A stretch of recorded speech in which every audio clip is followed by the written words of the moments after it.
Hey guys, here with George. I'm going to show you the most boring judo thing ever, how to grab the sleeve. Okay, it's probably going to be the most worst performing video that I've ever done, right? That's just my assumption. It's just going to be so boring because there's going to be throws, no nothing. It's just going to be terribly boring, but you don't have to take any falls, so that's a good thing. I'm already bored. Yeah, Eugene's already fallen asleep behind the camera. Okay, right versus right. He has his hand on the collar. Okay, how do we grab this sleeve? Okay, so I might have to go really close. Okay, it's very important. I'm going to talk like lots of these little nuances, but to get the right grip early, okay? Because if I grab it wrong, okay, you see how much this is slack? If I try to adjust my hand from here, he's already bombing me with stuff, okay? Just go Soto here. Okay, I'm trying to, right, not too much force from there.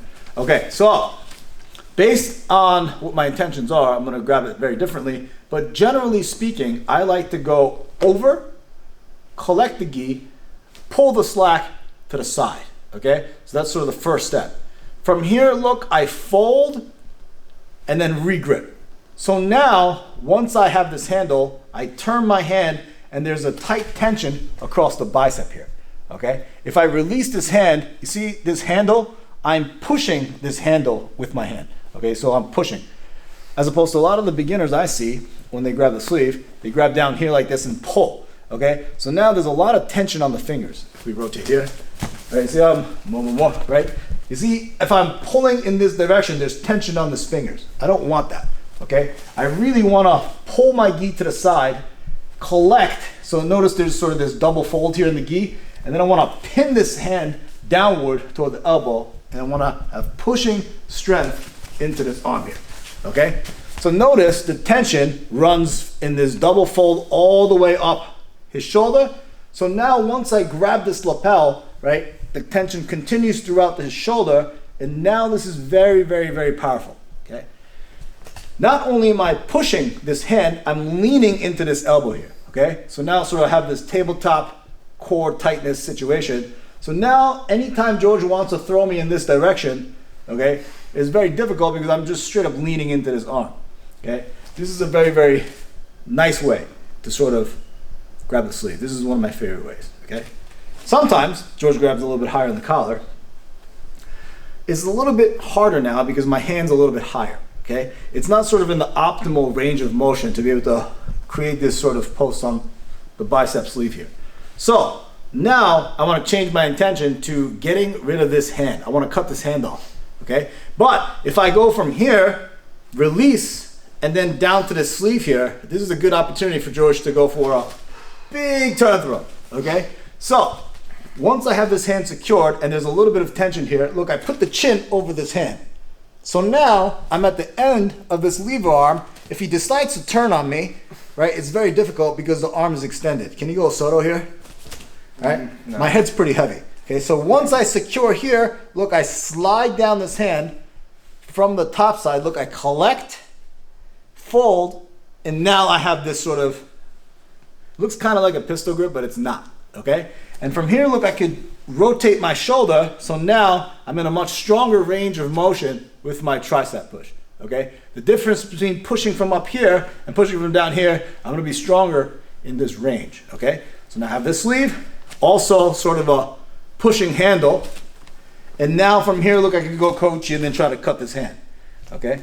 And a lot of the times, these two things kind of work hand in hand, right? So I might move this elbow here and then pulse this hand, okay? A lot of the times people think, oh, this is very simple. It's his grip strength versus my tricep strength, right? But it's not quite so. Because if I could distract him with my feet and off balance him, hey, I'm gonna go Soto, right? And then have him thinking about his balance and defending the Soto, it's a good opportunity for me to attack the hand and try to pulse it down. Also, if you're fighting someone that's not so good, okay? When they try to bite up the lapel to re-grip and to readjust, right? This downward force is gonna inadvertently, for him, slide the hand down, okay? So that's something to look for too, right? Sleeve here, what to do with the sleeve hand, right? It's actually a pretty beautiful way. See, just go, he's grabbing the lapel, right? Really strong grip, right? Bah! Right, really nice. I know I said I'm not going to throw you for this one, but bah!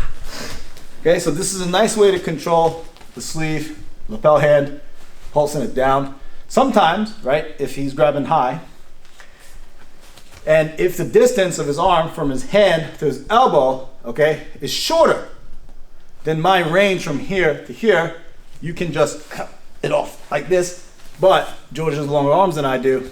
I can't do it, right, because he's longer arms.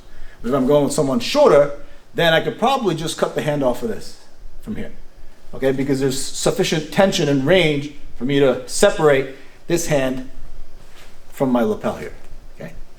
And a lot of the times when I am intending on cutting this hand, it's not just tricep strength here, but my body separating away, okay? I see this all the time, okay?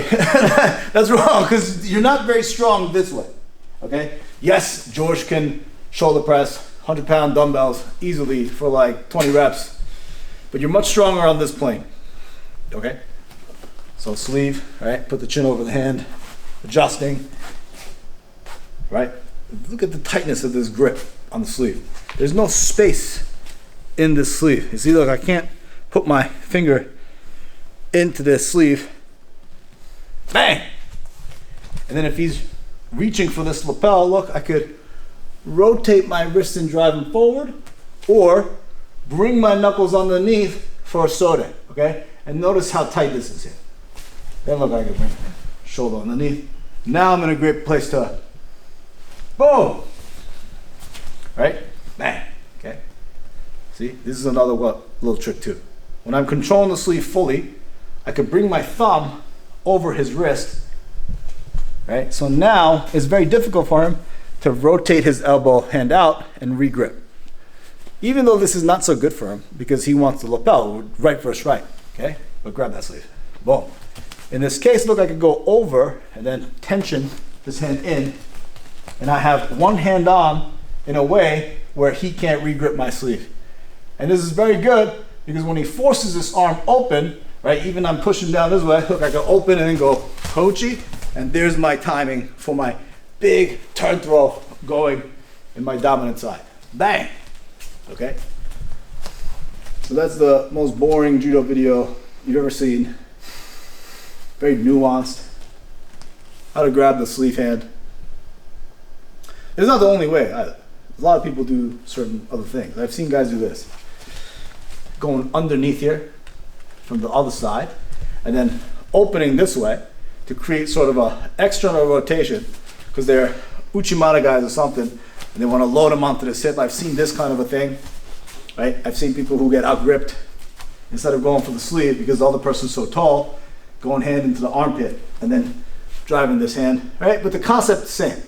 Right? You want to create separation here, chin over, and now you can sort of adjust, cut, back to this sort of game. Maybe you go sode, maybe you go turn throw. Who knows, you know? And if you want to see a lapel hand video, be the second most boring video ever on YouTube. I'm more than happy to go over it. There's some like neat little tricks too. I've seen guys do this, right? To pressure forward and then go sanagi. I've seen that kind of a situation as well. Lots of interesting things you can do with the lapel hand. That's gonna be another video. Thank you very much for watching.